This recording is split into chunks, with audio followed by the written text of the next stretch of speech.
Good evening and welcome to Voices Beneath the Waves. My name is Stephanie Miele and I am excited to welcome my fellow sea sister, Annie Crawley, to the podcast. So, welcome, Annie. Hi, Hey, how are you? hey, good. How are you? I'm great. Good. Thanks Thank you. for thanks for welcoming me. Yeah, thank you for joining us. This is exciting. I've been looking forward to this one because I have so many questions, and you're just a phenomenal individual, and your personality. I knew it was going to shine through in the pre-show. Just your bubbly personality. I love it, and I've been excited about this one. So let me just do a brief bio introduction so that the audience knows a little bit about you, and then I'll ask some questions and we'll just kind of navigate through your career. So, Great. Annie, around the world, is known as Ocean Annie. You are an award-winning filmmaker, underwater photographer, author, and international speaker who uses the power of storytelling to inspire ocean conservation.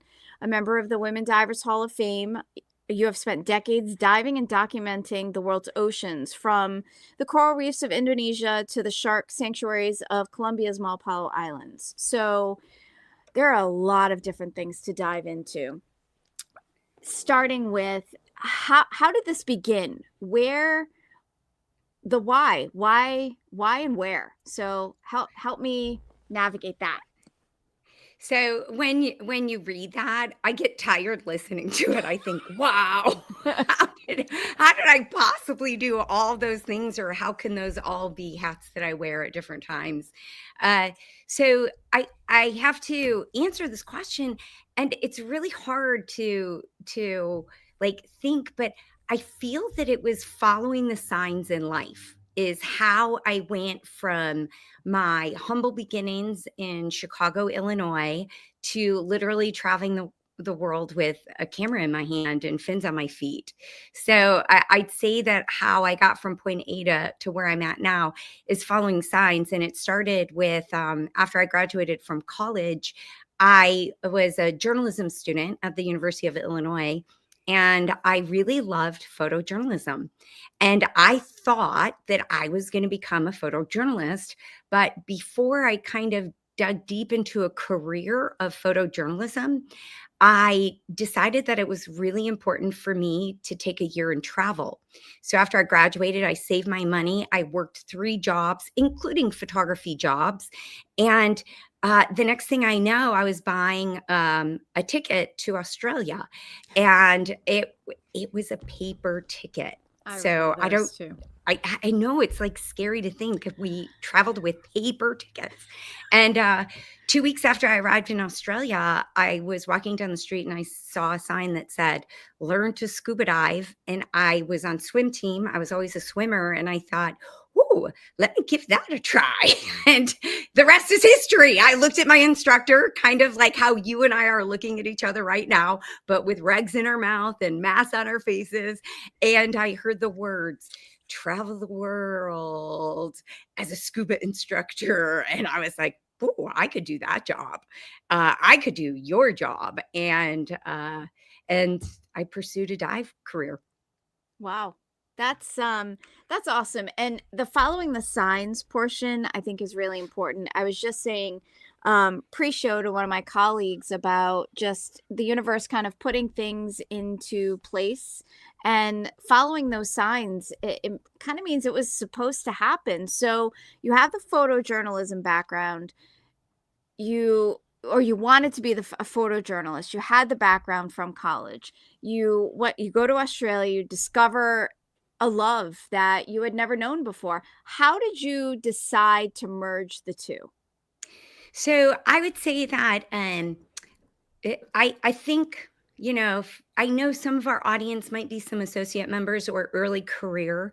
And Yes. one of the things that I learned at a very young age that I'm very happy that my mother taught me was that if you get a credit card, you pay it off every month. You never incur debt. My father died when I was very young. I was 8 months old when my father died, and I grew up. I was of the first generation that actually went to college in my family.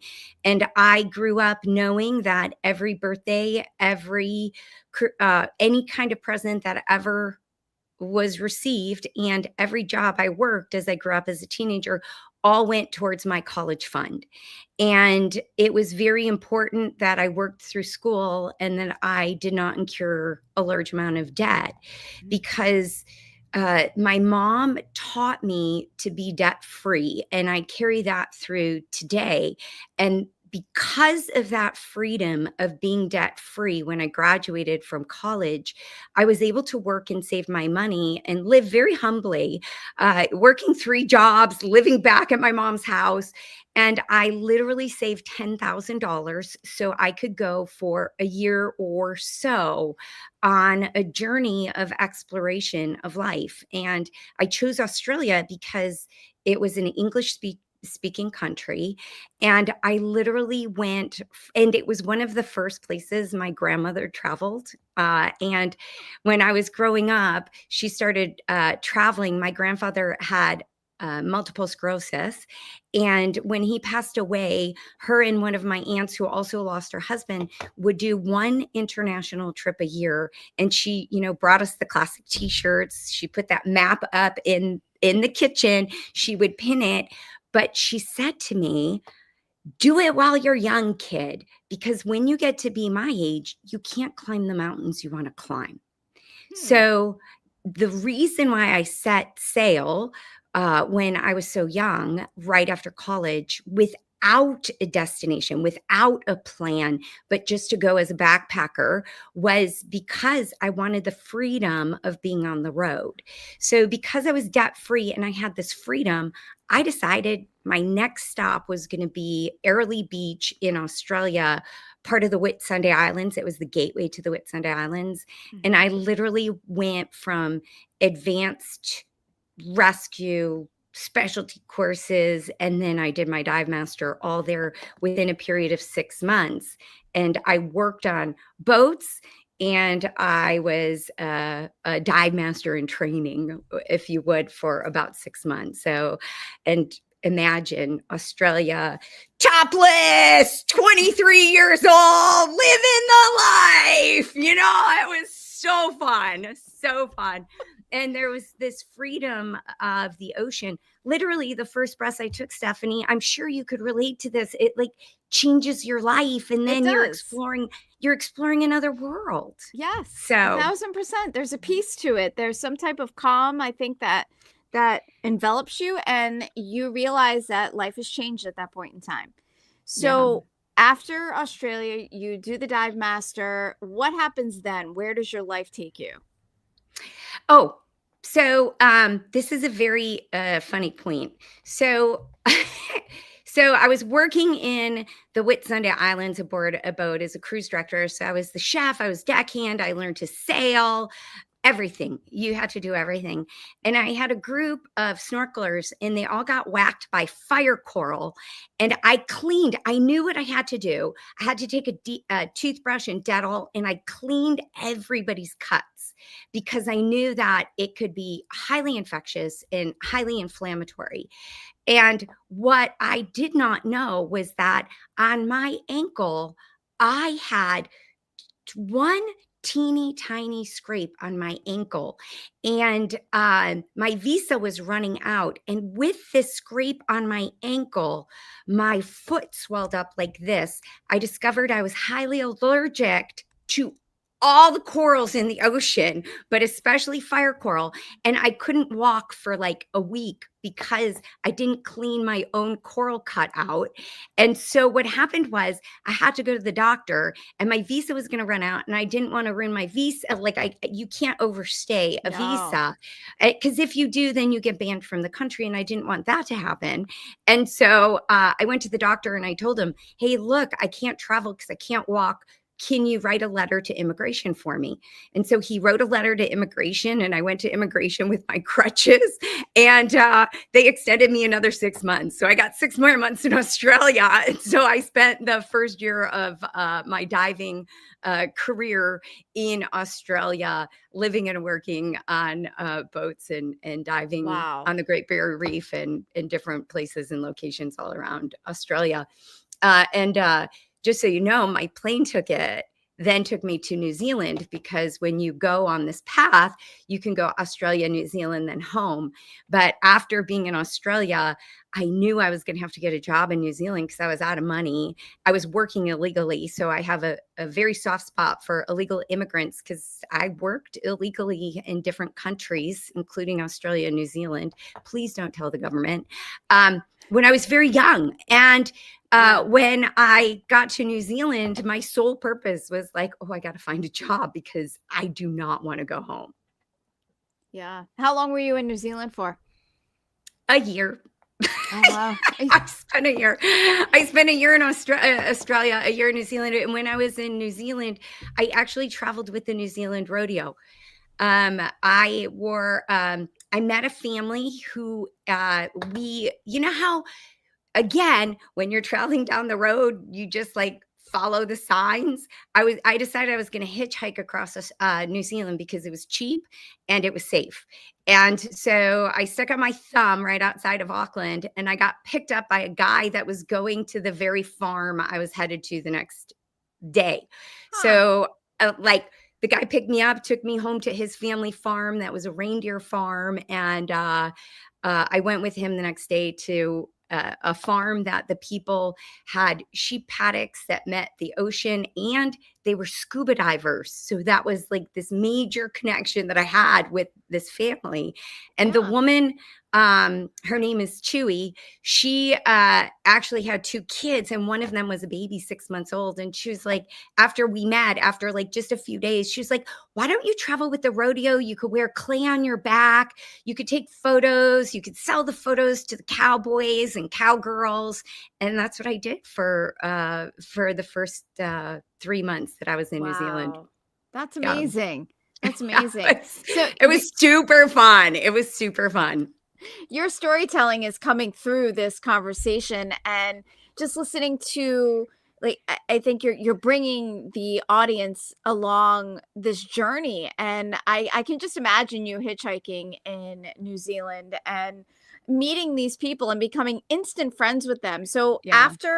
after this, because I know, I mean, you've written books. So So take me to the really next quickly, phase. really quickly. No, it doesn't end there. Really quickly, after living on the Coromandel Peninsula and working, I made enough money to do my dive instructor's course, and I cashed in my ticket that was supposed to fly me back home.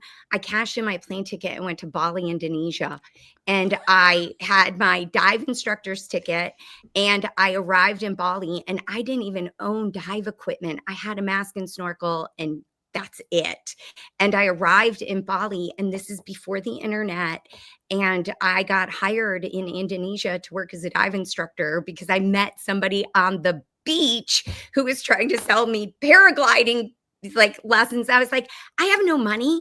I need a job. And he's like, what do you do? And I'm like, I'm a dive instructor. And he's like, my boss needs a dive instructor. And I'm like, yeah, right. This does not happen. And he's like, no, he does. And so the next day I went and met his boss and got hired in Indonesia. So I spent 2 years in Indonesia, living and working in Indonesia, all throughout the Eastern archipelago. And it was a pretty spectacular time because everything was so healthy and abundant. And it was literally working with captains, pointing on a map, where do you want to dive?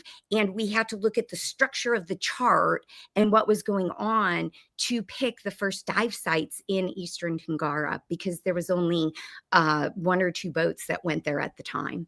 So I think that this feeding my soul for exploration and discovery happened from the very beginning of my diving to be able to explore an area with 17,000 islands and just scratch the surface of them.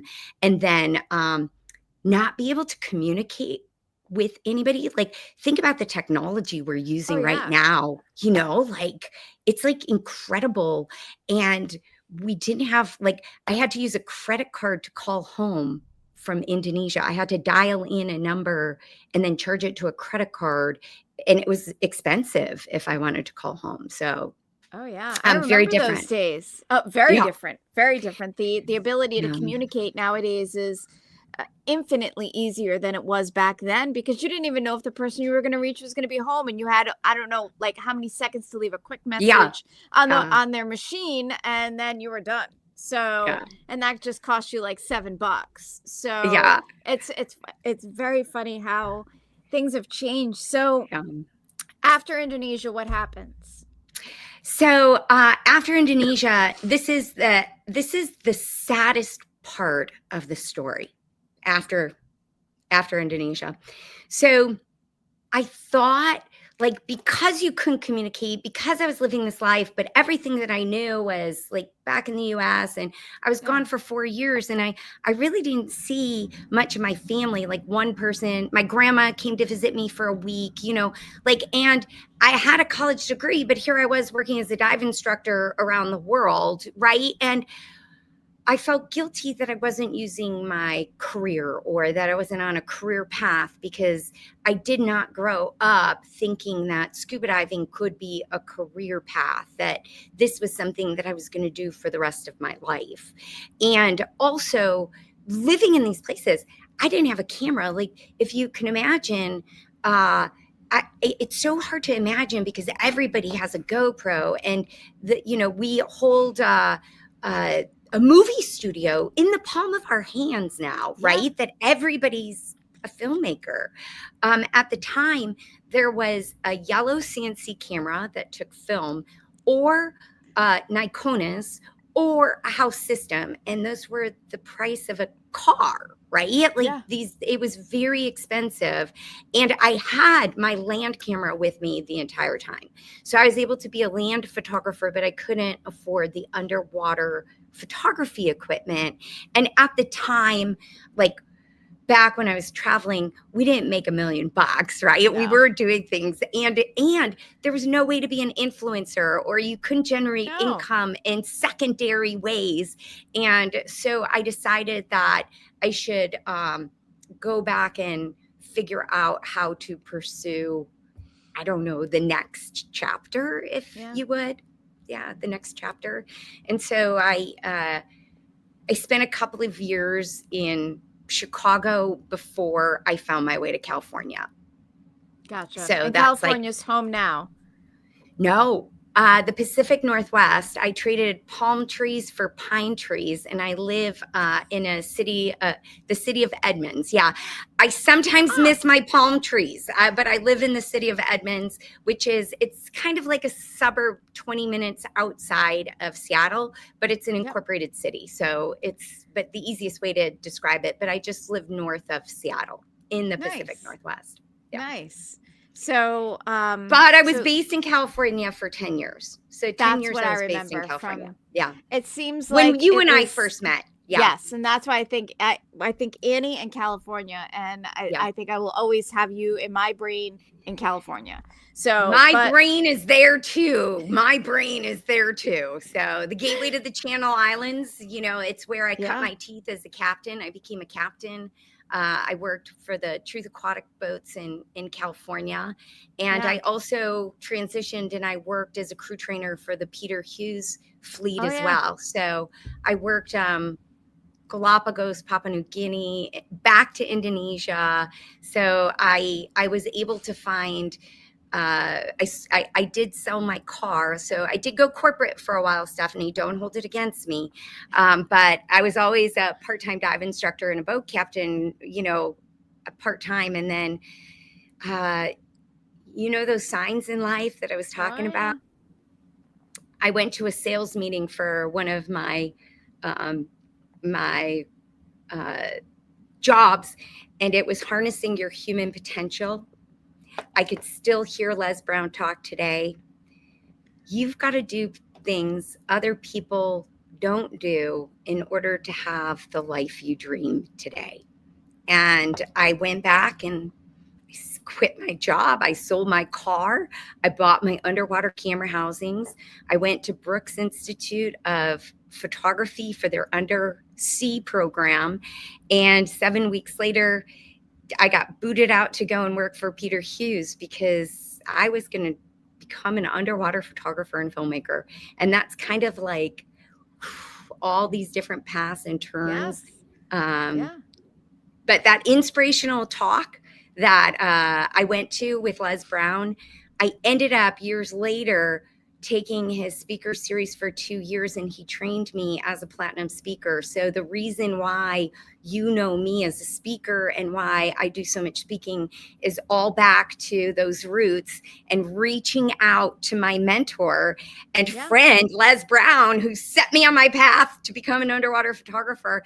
And he invited me into his speakers bureau. So That's phenomenal. That was a lot of fun. And it kind of lends to a lot of this this series for the 25th anniversary of the Women Divers Hall of Fame.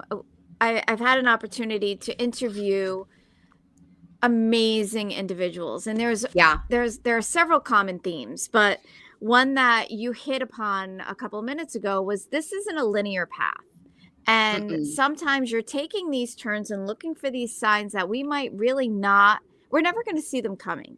And, you know, it's sometimes hard to embrace change, even though if it's not in the quote unquote plan, but those turns and those kind of off-road moments really kind of set the stage for learning, meeting mentors, and maybe carving out a path that's a little less ordinary. Yeah, you know, in Steve Jobs' biography, I read, you can't connect the dots looking forward, only back. And it's so true.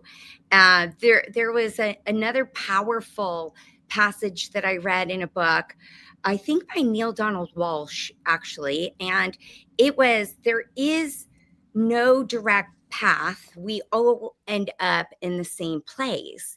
And everybody is so worried to go from point A to point B that they forget that there's all these winding trails all the way around our lives, and that most of us have a problem just choosing a path. And we forget that you could not only choose a path, but if you don't like it, you can change directions.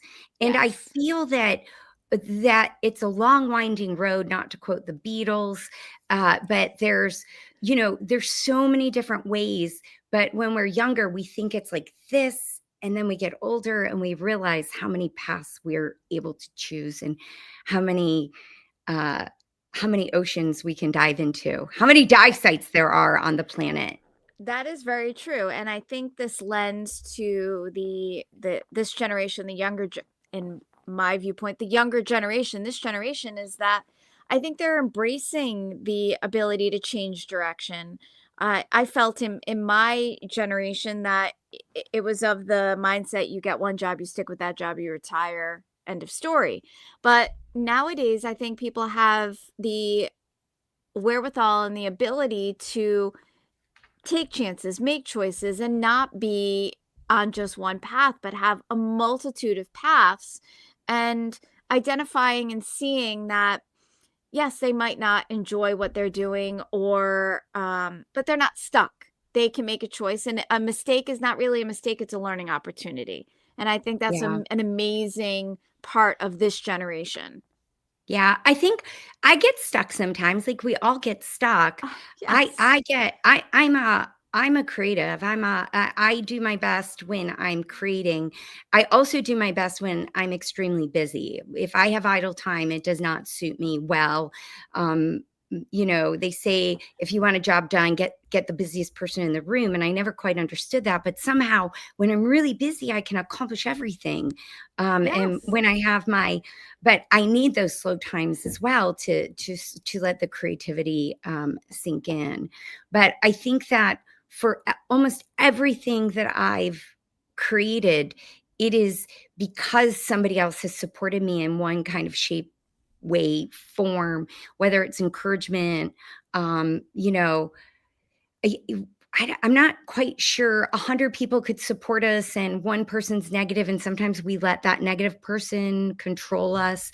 I've learned to, let them do their thing, let them say their negative talk, and it doesn't have to impact me. And that actually happened, Stephanie, to me for my first publication, Ocean Life A to Z. I had it in my head that I was going to take all of my photographs and all of my stock video and create a book and a DVD, because at the time it was DVDs, and I'm going to make a book in DVD and I'm going to sell it in New York City. And I went to a book expo with a sample book, like I invested in a sample book. And, I went and I got published with Reader's Digest Children's Publishing.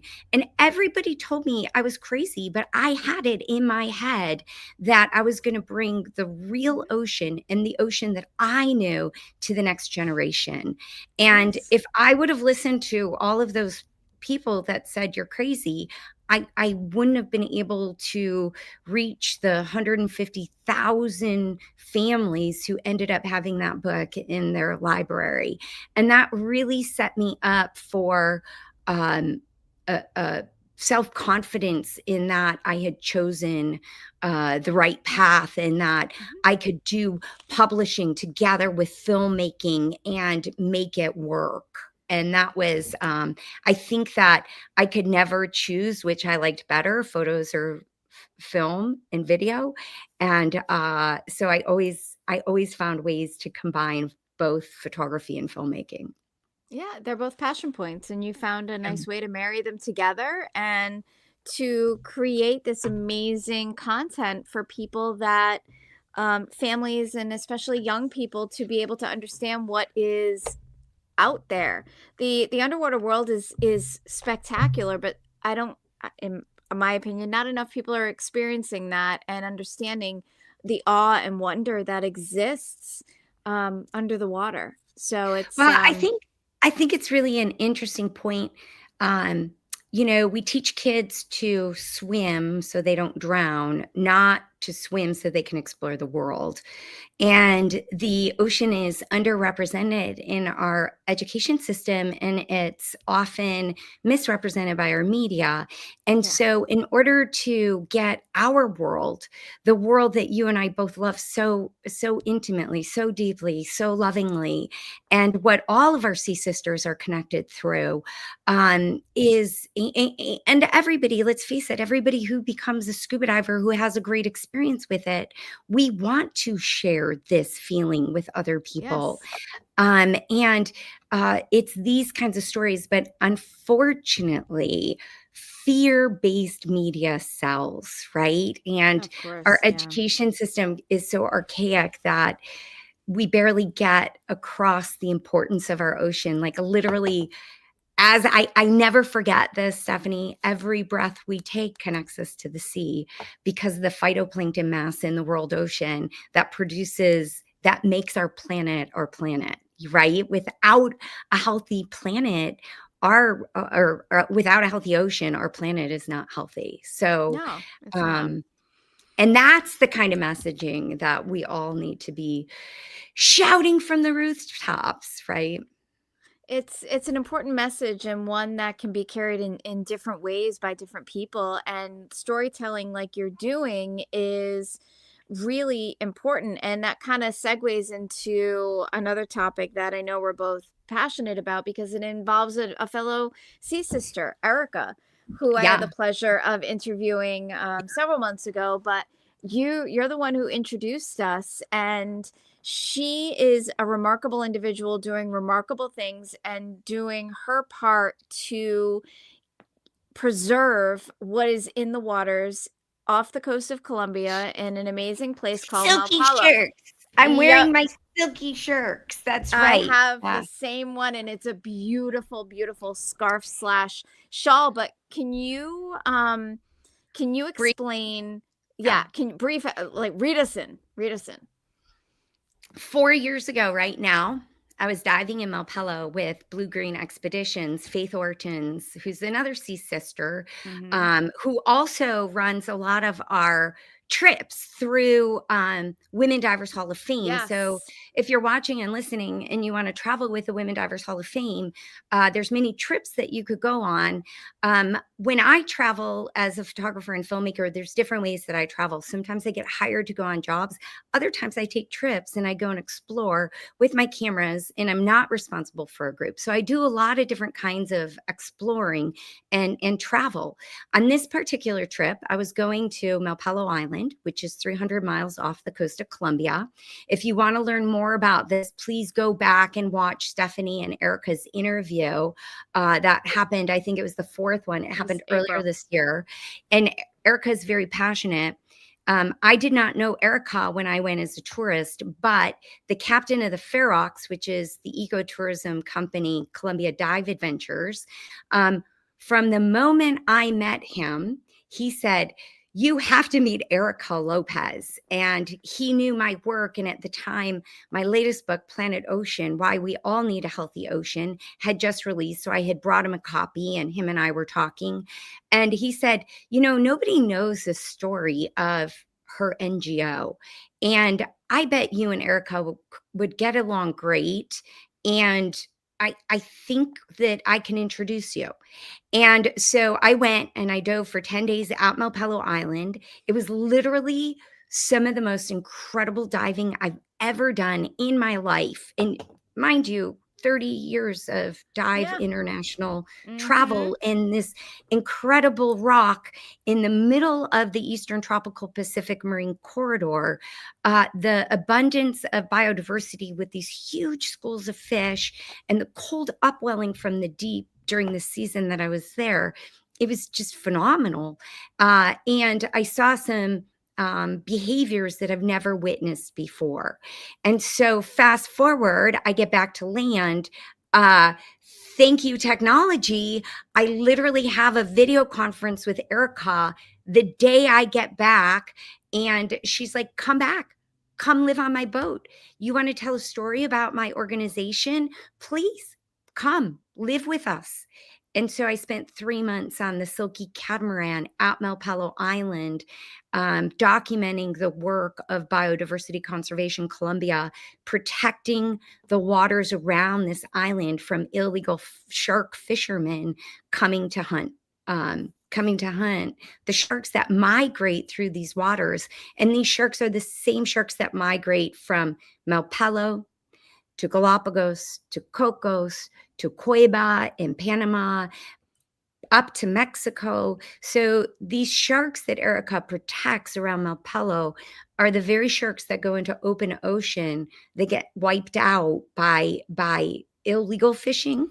And so it's really important work that their organization does. And it was like, it's been this honor for the last 4 years for me to dedicate so much of my life to the storytelling of this region. So thank you It's for asking that, and thank you for interviewing Erica and helping us share her story, Stephanie. It really matters. it's a phenomenal grouping of the two of you together because her passion it seeps through her essence, and the way that you can tell a story is amazing. So to just put those two dynamics together, it's really been awesome to follow along and to listen. And so for people that are listening to us now, if they want to understand more about Malpalo, they can go and see Erica's or Film. they can The visit. film is yeah. Yes, that's what I The was getting film at. so islandoftheshark.com has links. I think that's the easiest way to find it. Or Stephanie, maybe we could link this video to Yep. my channel too. I think Yes. we know how to do that. But on my channel, which is youtube.com/Annie Crawley, you could see it. It's also playing in my home theater. So next week, December 12th to the 18th, I actually have a showing in Edmonds at my local theater. So I'm pretty excited. I'm also open to bringing it to a theater in anybody's hometown, as well as a university or college. I'm working with University of Washington right now. I'm going to speak there tonight after I get off this call, and I showed it at University of Illinois earlier this year, and so it really lends a voice to helping people understand the plight of sharks. Like I think that I'm so vested in this topic now and the health of our ocean more than a sea sister. Also, it's Dr. Andrea Marshall's organization who put out this study in 2021, which was at the same time that I was going to Malpelo that I read this. And it was that 70% of oceanic sharks and rays have been fished from the ocean. That means 70% of manta rays. 70% of oceanic sharks and rays have been taken from the ocean. Literally 200 sharks a minute are killed. And we can't sustain this. And through the film, I also document the work of Diego Cardosa, who has done, he's actually in Florida, at Florida International University. So he's down by you, Stephanie, in Miami. His work is phenomenal.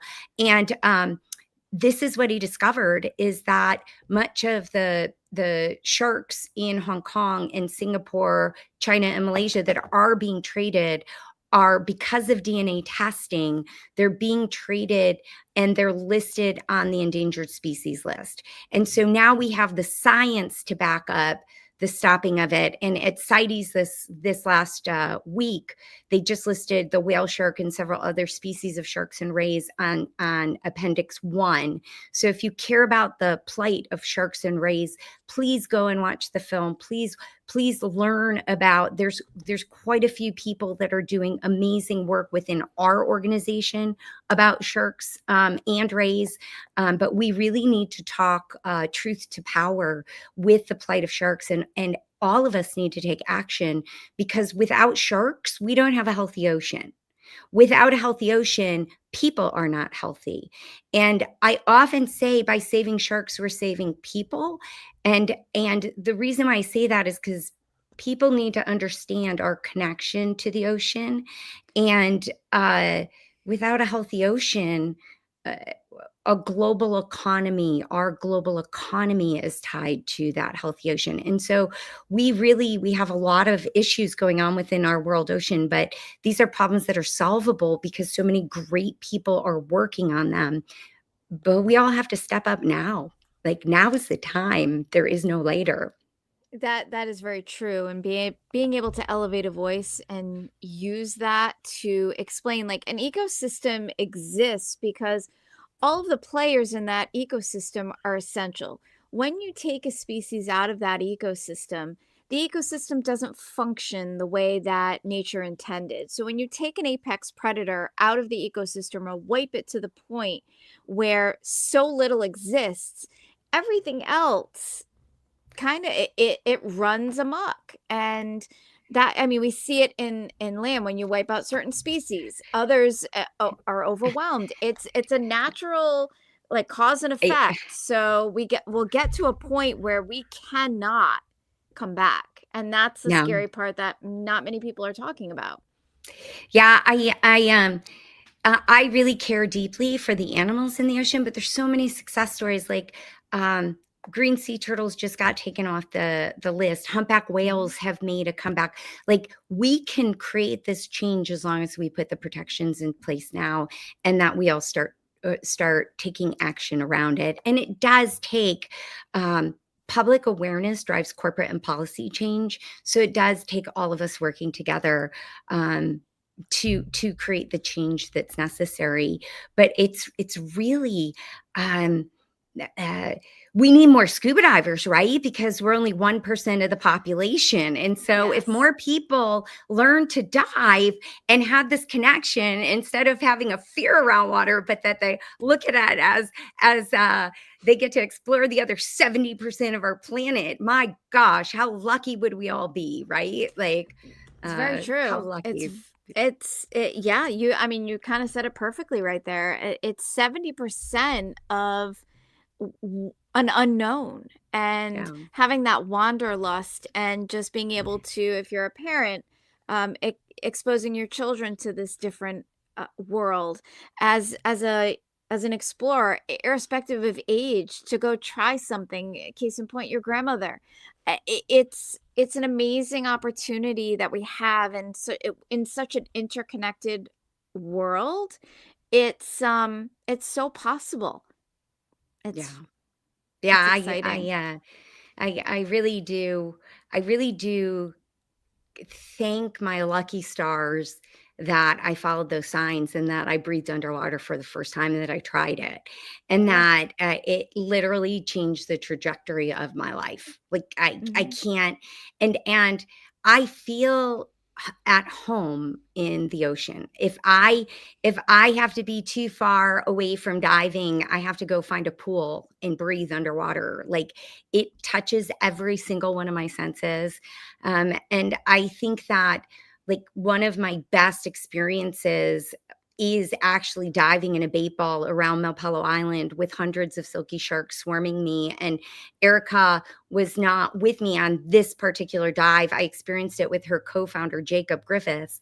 And him and I were in the water together, literally in the middle of a bait ball. And there were literally sharks, like all this fear around that we have around sharks. And I'm trying to work out how to tell this story. Like there's an evolution. Like now that I have Erica's story out, I feel like it's like out in the world now, and that people can understand what a small group of people could do and have such a great impact with the right partners. Like I think it's Yes. important to mention, like even for Erica, I think about all of us who work to help her, whether it's Tammy or you or Faith or um, oh my gosh, Mary or Bonnie, everybody who has helped elevate her story because it needs elevation. Yes. Um, and I think about her partnerships with the national parks, the Columbia National Parks and the Navy and ecotourism. Like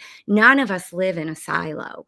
And to be able to work together on a project that we all care so deeply about makes us feel better. But now I feel like since I've told her story, Erica and I are like, what's next? Okay, now we've got it out there, but like how do we really create the change that is needed in order to help shift the narrative about why sharks are so good, about why what some people think, well, we've only killed 70%, let's get rid of them all, because they don't understand that ecosystem. They don't understand the necessity of sharks in our world ocean. That's very true. And I don't think I could have said it any better than how you just put it. And so we've talked about wanderlust. We've talked about um, nonlinear paths. We talked about mentors. We've talked about passions. Um, and you've talked about different quotes in books that have kind of led you on a different path. Is there, when you're having a moment, we all have moments of Sure, we maybe all have doubt. moments. We all do. Um, Is there anything that you kind of lean towards that picks your spirit up or just kind of snaps you out of it? Is there a saying or a thing that you do? I always like to try and embed and give like embed within these conversations tips and tricks. So is there anything that you have done or would suggest to the viewership? So I have a lot. I'm working. I just can't get it out there. I have so many books I'm working on and so many projects I'm working on. I've learned a lot of lessons from the sea. with every high, there's a low. So there's cycles in life, and I have to know my creative cycle. So I know that I write much better in the morning, and that I have to do all of my creativity in the morning, and that I could do busy work in the afternoon or in the evening. But my creative writing has got to come in the morning. If I pass and I miss that opportunity, the way my brain works, I can't do it. I know I have to have a really good exercise regime, whether it's yoga or bar or Pilates or um, diving or free diving or swimming. I have to have exercise in my life. If I don't have exercise in my life, I could fall deep. I also have to watch the food that I eat. But these life's lessons that come, this with every high, there's a low. With every low, there's a high. And every day we have a low, low, and we have a high, high. And so if I'm ever feeling low, I just embrace it. I'm like, ah, I'm feeling this. Okay, it's okay to feel. So that's one tip that really helps me.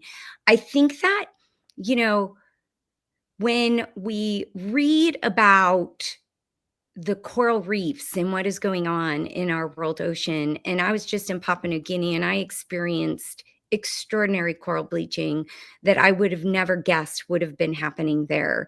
And it's happening all around our world. It's happening throughout the Caribbean. It's happening in everywhere that there is coral reefs. It's really hard, to wrap your head around how much is happening in these shallow coral reefs. Mhm. And I really, Jane Goodall, God rest your soul, living with hope in our world is so important. And to know how many people are working on coral restoration. I was just with, I don't know if you know Nikki from the Ocean Gardener, but she was showing me these pictures of 2 years ago, what coral reefs looked like in Bali and what they look like today because of the coral restoration work that her organization is working on.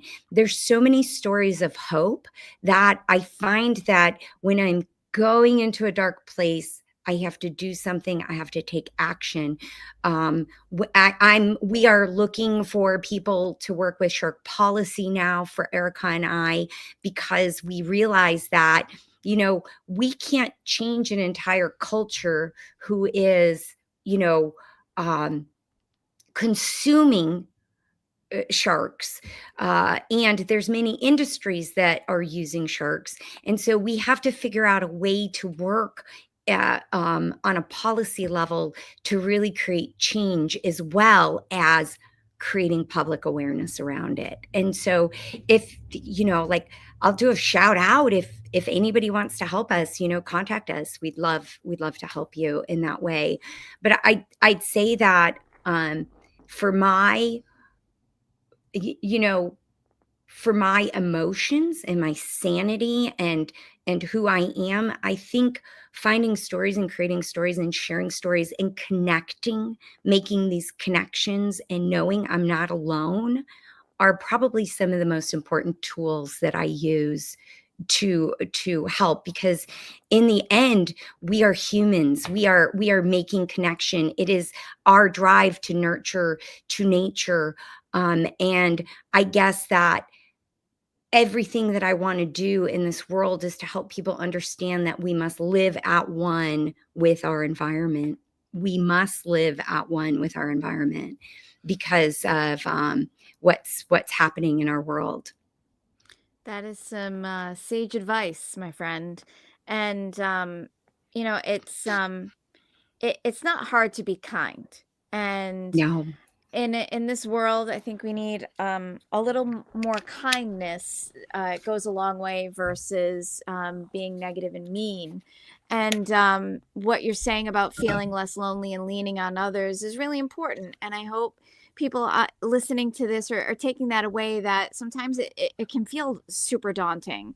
And everybody has the highs and everybody has the lows. And it's how you learn to pick yourself up. And that's some really great advice that I hope people take to heart.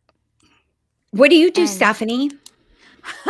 I like you, I have an exercise regime. I I I try and I try and think of the good things, and I'll scroll through my phone and I'll find a picture of my kid. I will listen to an old voicemail, and I always try and look and think about the times where things are going right or a really special memory, and know that sometimes the low will change. It will go up to a high and vice versa, and to really try and live in the moment because the moments can be fleeting, good and Yeah. bad. So I just really try and keep that in the back of my mind. I work with a lot of youth in my community. I run a dive team here of kids and teens, and it's a passion project for me. And I also speak at schools and groups. But like kids are really special in my life, and I really find that I invest a lot of time in the next generation because it keeps me young because Yes. I get to stay in touch with everything happening in our world. One of Yes. the kids just posted, you know how Spotify has that challenge going on, that his music is like a 72-year-old and he's like 16 years old. So like he likes Oh. like the old stuff. It's like really fun to learn from the kids. But Yes. I'd say that, you know, um working, I think that volunteering and doing things in my community Mhm. really helps me as well. So I'm very active in my community. I run an environmental series. I have kids and teens I dive with on a regular basis here. I feel that all of those things lift me up, and Yes. being able to have a platform to communicate with people what is actually going on in our Yes. water planet, uh, it makes them look forward to learning more, because people just don't learn about these things unless we bring it to them. And so That that's is very true. yeah. Very true. Mm, There was mm. I can see a little bit behind the scenes on the podcast. So there was somebody that wrote in, as a great grandmother, I was on a Norwegian ship this summer where, oh, here we go, Jan. As a great grandmother, I was on a Norwegian ship this summer where we were taking air and water samples in the Bering Sea. I started as a toddler freediving in Edmonds. It is a lifelong love. It is so wonderful to hear Annie as she shares her passion for the ocean. I Oh, couldn't say it any better than Jan just did. hi, Jan. So, Thank you hi, so Jan. much.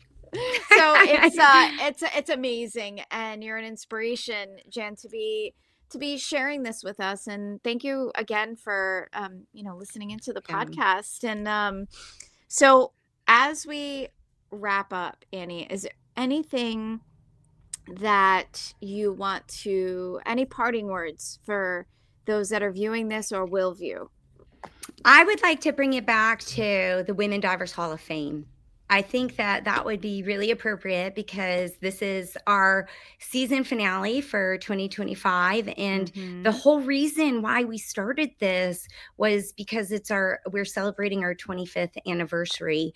And this year we will surpass $1 million in giving of money, of grants and scholarships to uh, people around the world. And I think that that's special. And some people don't understand what the Women Divers Hall of Fame is. And it was started 25 years ago. If you're interested, Kathy Weidig gave the first presentation. So please go and listen to that one because she talks about the history of it. But it was 50 years ago today that women were allowed as Navy divers. It was 50 years ago that women were allowed to have a bank account without a man. Like, think about that.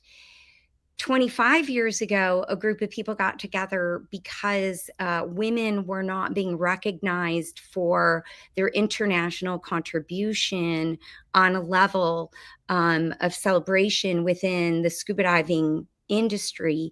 And that's how the Women Divers Hall of Fame had started. But in its bylaws at the beginning, it was to raise money to give away scholarships and grants. And so to think in 25 years that we've raised nearly $1 million. We're going to surpass that million this year. I think that that's really, really special. And this is a lesson in life for me, is that we are stronger together. Mm-hmm. And so if you're listening to this and if you're one of those people feeling alone or lonely as we enter this holiday season, reach out to me or Stephanie. We'll lift you up. We know that we are here for you in any way possible. We want to help you connect to the water, to the ocean, because scuba diving literally can change your life. I truly believe that. I know that being in water and in nature is life changing. If you do not have an ocean in your backyard, go out and hug a tree. We all have trees. It's really important. Put on an ocean video. Get yourself involved with nature because nature is so healing. The ocean healed me. The ocean gave me my life. I live my life giving back to the ocean because it's that important to me. But having my sea sisters and being connected to this group and having Stephanie run this series for us all, thank you, Stephanie. I can't honor you enough for being our champion all year long and taking time out of your super busy schedule to research who we are and then to be able to have this conversation with us. Thank you, Stephanie. Thank you, Oh, Women Divers Hall of Fame. Thank you to all of our scholarships and grants, the applications. And remember, if you don't win this year, keep applying. It's okay. We could get 100 no's before one yes. It's that okay. is very true. That is very true. Um, oh, wonderful to hear your story, Annie. Thank you for all that you do. Let us rise together. Uh, amazing. This is amazing.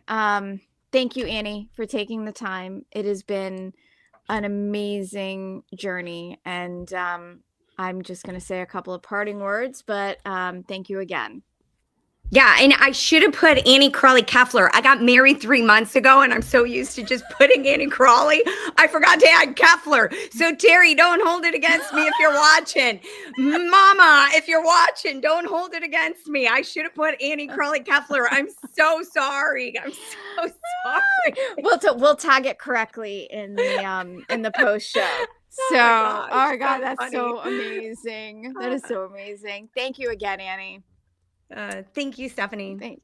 So, ending this series, it has been an amazing journey of having the opportunity to interview 12 amazing pioneers this year. I have 12 amazing stories that will live on. You can access them at any time if you're looking for a little inspo or just to really understand some of these trailblazers. The um, the Women Divers Hall of Fame is a nonprofit. To Annie's point, the organization has raised a phenomenal amount of money that goes out to grants and scholarships. Those applications do open next year, 2026. So please keep an eye out for them. You can follow along on the Women Divers Hall of Fame website, WDHOF.org, and follow along with many of the Sea Sisters. We're constantly posting, but I want to say thank you to everybody that has supported this, to my colleagues here at Scuba Diving International, producing this podcast. It has been a labor of love. Thank you to everybody that has donated their time. It has not gone unnoticed. I am grateful because I do not do this by myself. I'm not really great with touching the tech. So I have producers that help me and have helped me all year long. So a big thank you. And then stay tuned. So 2026 is going to bring us another year of podcasts. You will be getting some information in the coming weeks about who my lineup is going to be for 2026 as we get to explore more inspirational stories and to pull just to pull from those and just to feel like one big family. So with that, happy holidays, and I wish everybody a phenomenal new year. Thank you again.